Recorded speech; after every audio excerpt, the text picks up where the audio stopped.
Hi everyone, today we're going to learn how to paint beautiful flowers with oil paint on a canvas.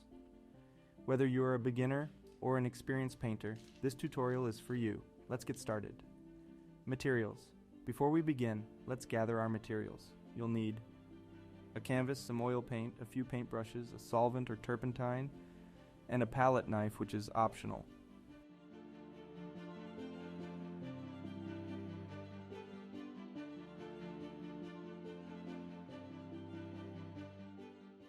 The first step is to put gesso on your canvas, as it helps you improve the texture of the canvas and makes the final painting look more vibrant and professional. I like to lay down the first layer of gesso with my palette knife to get a nice base of gesso onto the canvas.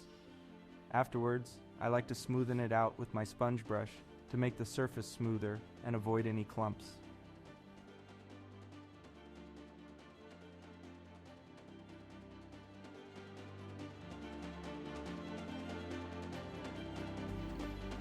As the gesso dries in about 2 hours, you can already think about your painting and how you want to convey the main message behind it. Once your canvas is ready, you can start sketching your idea.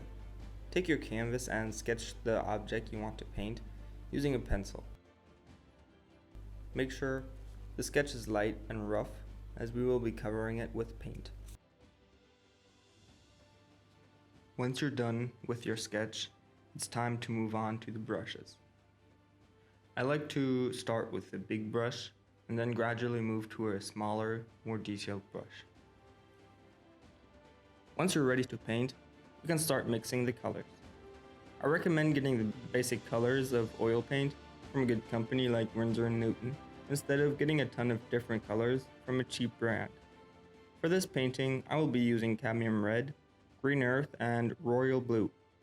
Don't forget the white and black to lighten or darken your paints. Many artists shy away from using black at all because it tends to dirty your color while mixing, and instead prefer to use the color's complement to tint or shade. Personally, I think it enhances richness and contrast, giving your painting a more expressive and powerful feeling.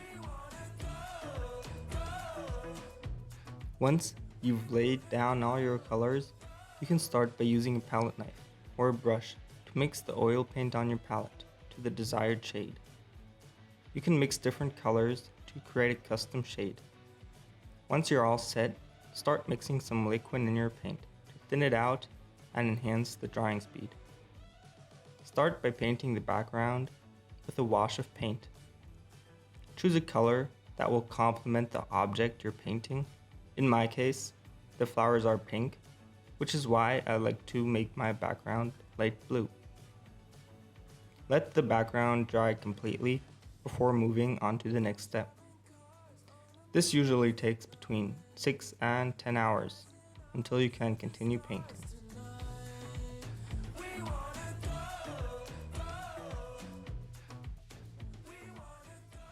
It's important to experiment with different solvents to find the one that works best for you and your style of painting.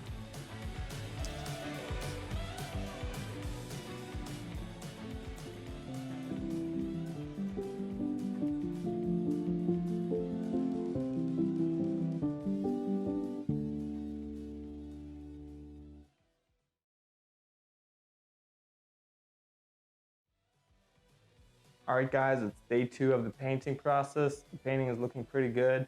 We got the base colors down, and now we want to get into some details and get this going.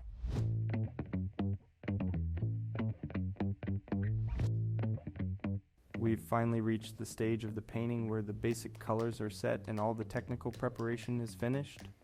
This is the moment where time just flies by and you can spend hours painting without realizing it. It feels great to paint when you're motivated, but there also are the days where you don't feel motivated. On those days, you just have to sit down and just start painting, even if it's just 5 minutes. And this doesn't just apply for painting, it applies for many things. The best artists are those who are the most consistent and open towards feedback.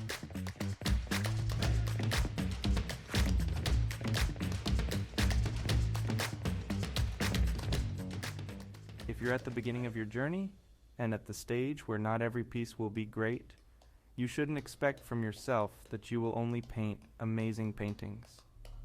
If you're still waiting for a signal to start a painting, then this is it. Don't wait until you're motivated, because you will rarely be motivated enough to actually start a big project.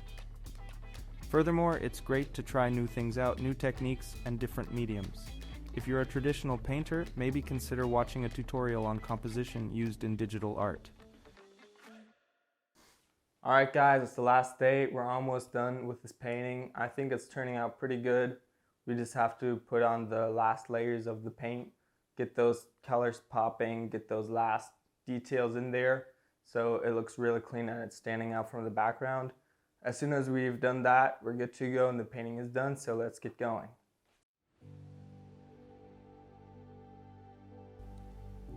Next, I want to talk about how art can be perceived in different ways.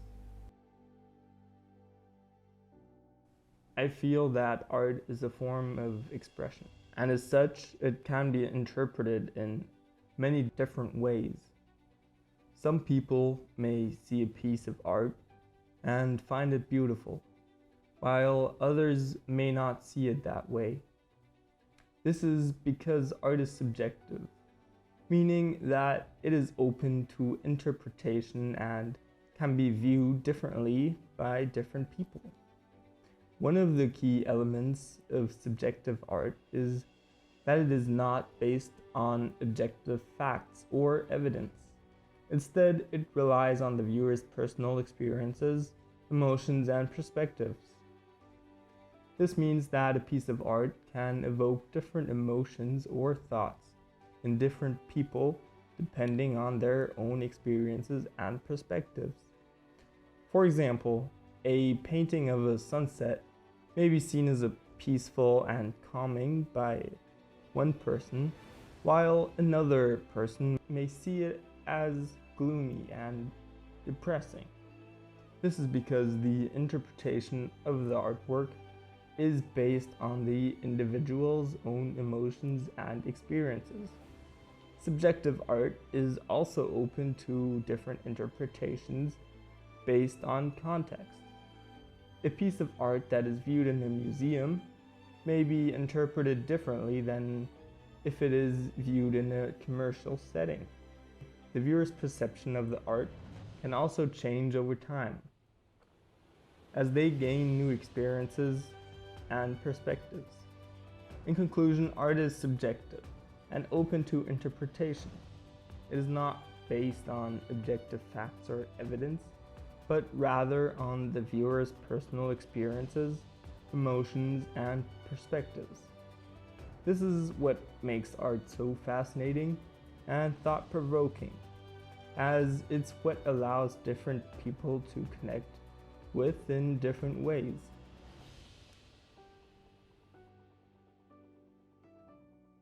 With that being said, I hope to see you again in one of my videos, and I hope that this video has helped you out with your painting process. If you have any questions, you can of course leave them in the comments below, and I will be happy to answer any questions that you have. Hey guys, so I've finally finished the painting. I think it looks pretty good, pretty clean. I'm very happy with the results. This is how it turned out. I think it is looking pretty good. What do you think? Any recommendations? Don't forget to varnish your paintings so they last longer, and hang them up, frame them, and they will look professional and you'll be good to go. Alright, well, with that being said, I'll show you the final results and lay back and relax.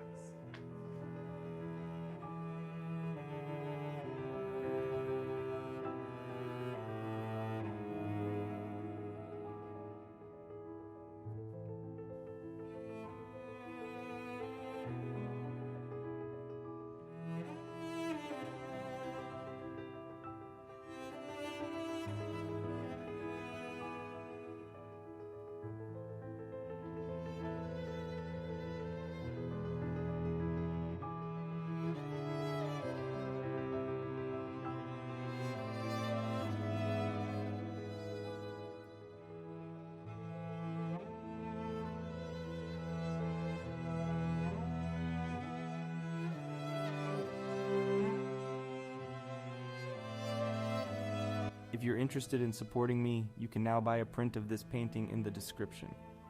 Every purchase helps me in making these kind of videos possible for you guys in the future. As always, don't forget to like and subscribe, and I hope you enjoyed watching this video.